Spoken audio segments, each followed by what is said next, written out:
maybe the best example is, enforcing things like document level permissions. So, when you have an internal company wiki and you're in your role and I'm in my role, we have different levels of access to different kinds of content, right? Different files on Google Drive. Yeah. Exactly. And so if you're using a vector database that's a pure vector database and all these documents have just been turned into vectors and you spit out the relevant ones, you might provide context to the foundation model that includes a document that I don't actually have access to, right? That I don't have permission to. So the answer could, contain information that I shouldn't be able to see. The enforcement of things like document level permissions is an area where Elasticsearch shines. That's something that we've been doing forever because we're an enterprise grade search engine. We've been doing that kind of thing since the very beginning. And you have to be able to couple that with something like a vector database. So vector database retrieval coupled with enforcement of document level permissions. These are the kinds of things that, as we talk to our customers, they're starting to plan out how they build these things. That's really where kind of the rubber meets the road is can we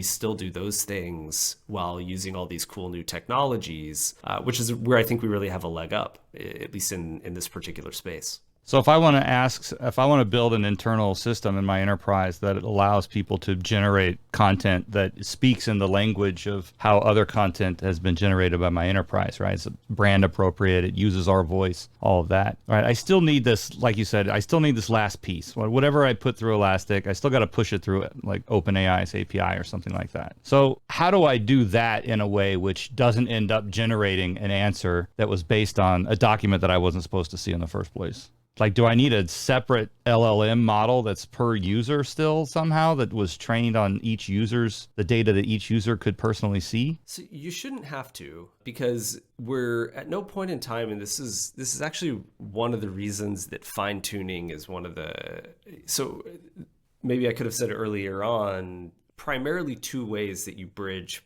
private company data with the public LLMs.